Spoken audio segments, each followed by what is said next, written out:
Hi, everyone. Uh, we're going to get the book discussion for Children of Blood and Bone started in just a few minutes. So stay tuned and hopefully we'll get a few more viewers and then we'll get started.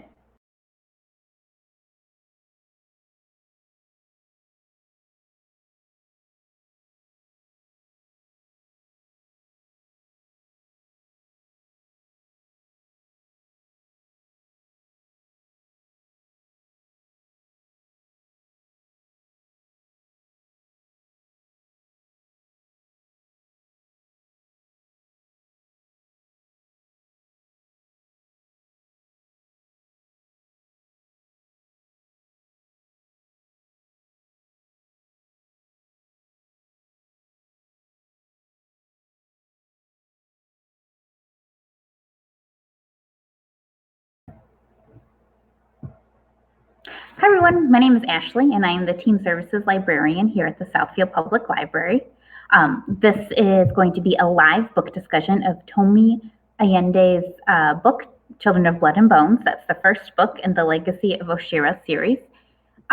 Before we get started, I wanted to go over a few housekeeping notes. So the way it works is you should be able to make a comment in the comments below, and then I'll be able to respond to those. And we can kind of move our book discussion that way. This is the first time we've done one over Facebook Live, so we're going to all learn together. So hopefully that'll be good. Before we get started on the book, I wanted to go over a few housekeeping things about the library itself. In case you haven't heard, the drive-through window is now open for pickup, and so you can send an email to youth@southfieldlibrary.org, or you can give us a phone call, or you can fill out a materials request on the Southfield Public Library's webpage and request up to 5 titles per library card per day. So you'll make those requests, and then we will put those for you at the drive-through window, and then you can pick them up so you can check out items again, which is very exciting. We're so excited to be able to offer that to our patrons again. Our book drop is open, so you can drop off anything that you checked out recently or even from before the shutdown in March. Please keep in mind that this week on July 15th is the last day to turn in any of those items that you checked out before we shut down in March, to not get any fines. I wanted to remind everyone that we are doing a summer reading program. We're doing it virtually through an app called Read Squared. So you can get to that through our website. There's a tab called Summer Reading. You can select that and it'll help you register. Or you can download the free Read Squared app onto your smartphone or tablet and register yourself there. For kids and teens, we're asking you to write book reviews of the different books you read over the summer. And for every book review you write, we're going to make a donation to Forgotten Harvest, a food bank that's serving people right here in Southfield. Adults, you also have a summer reading program. And for that, you just keep track of the books that you read, and every book that you read will make a donation to Forgotten Harvest. We're really grateful to the Friends of the Southfield Public Library for helping us with those donations. So thank you again to them. I just want to remind everybody to follow us on Instagram at Southfield Public Library or Following the Reader for more virtual programs and events. And with that, we're going to try and get started. So our book is Children of Blood and Bone, and I have a copy here, which I don't know if anybody can really see because the lighting is weird.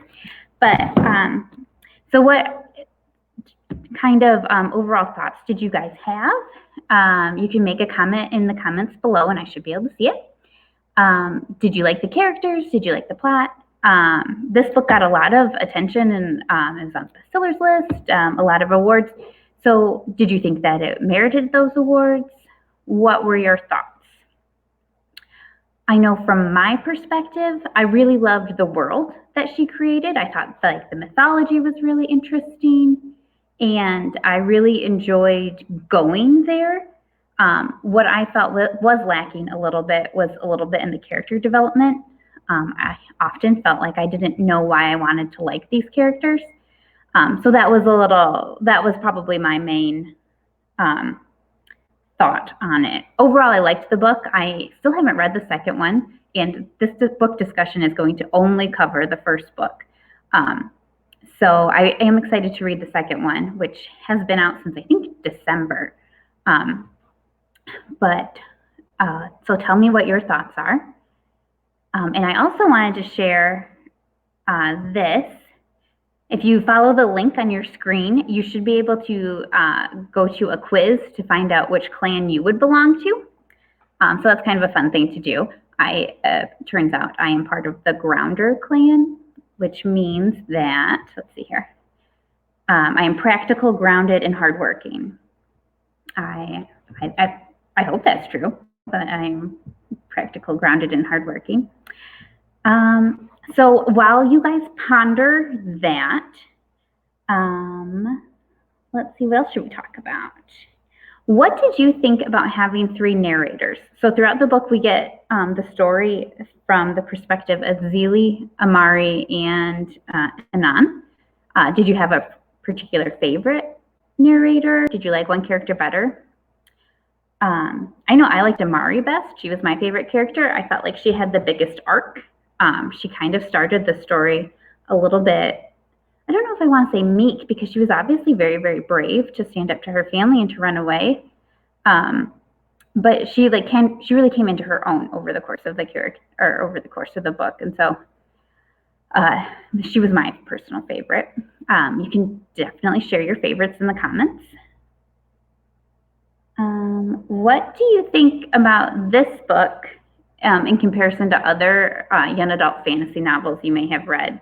So how does Children of Blood and Bone compare to something like The Hunger Games or Divergent or even the Harry Potter series? What things do you find that overlap? What things are different? Anything like that? I think that one of the things that this book has in common that was kind of maybe a little bit more shoehorned in than some other books is the romance subplot. I don't know how everyone else felt about that, but I know that I never really quite understood why Zeely and Anan seemed to their connection. Like, I understand that they both had magic and that was a big part of it, but they never seemed to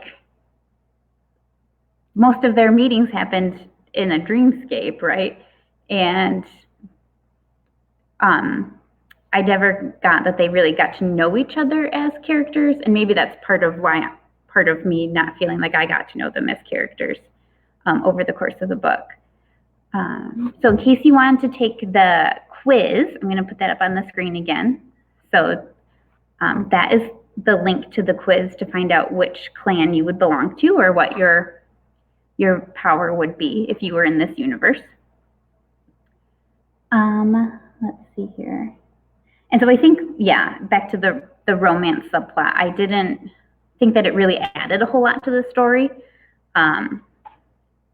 They never seemed to really get to know each other enough to really like each other, I guess was my main complaint. It felt like it was kind of just in there because it's a YA fantasy novel and you kind of have to have a romance in it.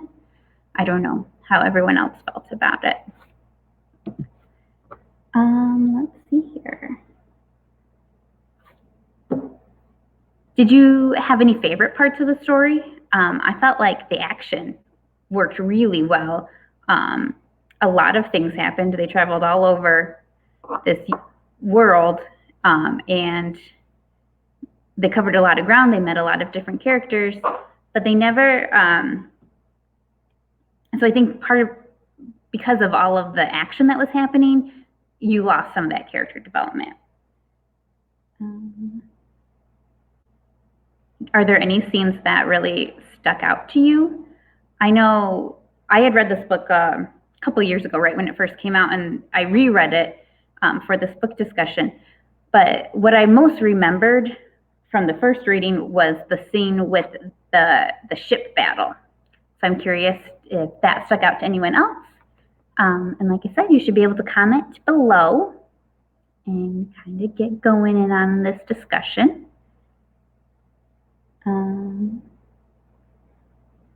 See here.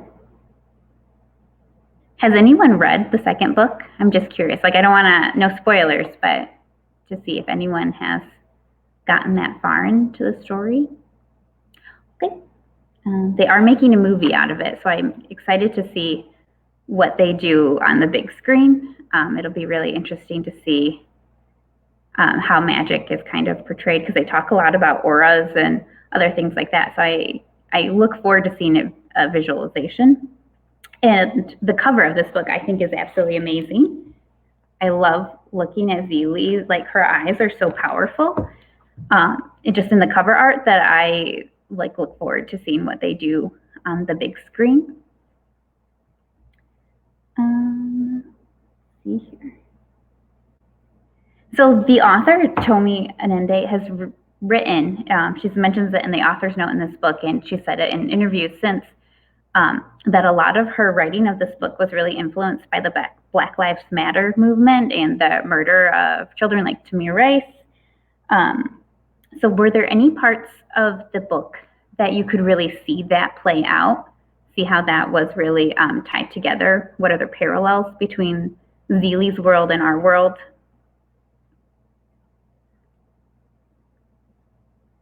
I think the scene that sticks out the most for me is Zoo's death, where she's kind of walking forward and has everyone like kind of paused, and then is just shot. And it's really, you think that it might turn out okay, but it obviously doesn't. And I think that moment probably would have hit a little bit harder if we had gotten to spend a little bit more time with that character. We didn't get to know her very well. But it's obviously a big turning point for Zelie. And then I'm wondering if anyone has any thoughts about when Zelie loses her magic. I had to go back and reread that part a couple times today, because it was hard for me to figure out what part, what caused her to lose her magic. Like, she's obviously been captured by the king, and is being tortured and is in a lot of pain, but I couldn't really see what actual action caused her magic to either be hidden or to be lost. And so I'm curious if anyone has any thoughts about that. And then what allowed it to come back. And then what was the purpose? Like, what did she learn while she didn't have her magic that changed how she was able to kind of react once it came back? I'm wondering if anybody has any thoughts about that.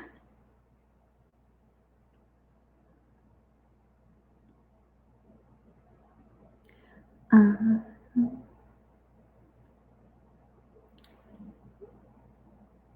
then what did you think of the ending? What does it say that now Amari has magic? I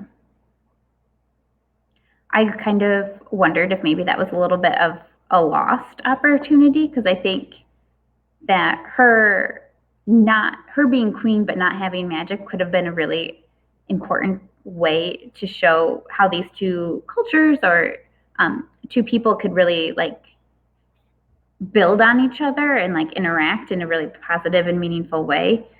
But now that Amari has magic, there isn't the need for that kind of interaction. She's just, so I'm interested in that. I also really want to know what her power is. If she is going to have the same power as her twin or as her brother, if hers will be a healing power, what she's going to have. So I'm interested to see that in the next book. Do you think she will be a good queen? I'm not sure. She's obviously brave and strong, but she did act a little rashly at times. So I'm curious as to how that'll work. And then finally, I think for our last question is just, how much do you want to lie in air? I think that was my favorite character in the book. I definitely want a lion heir. How awesome would it be to have this giant, cuddly lion cat with horns? That would be very exciting. So we do have a comment, and it is Charlie saying hi. Hi, Charlie. Good to see you.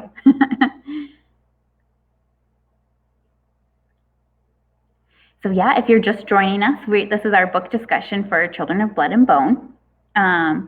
We've talked a little bit about what Magic Clan we would be in, our favorite characters, and then just like our overall thoughts of the book.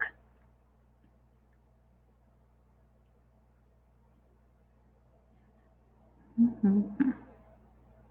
And then again, the link for that quiz. So this is the quiz to find out which magical clan you would belong to. You can share that here.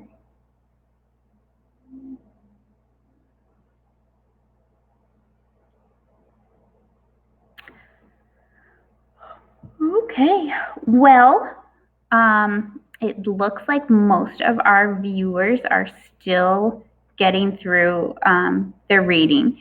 So we're going to leave it here for today. Thanks to everyone who tuned in. It was really fun to try out a book discussion this way.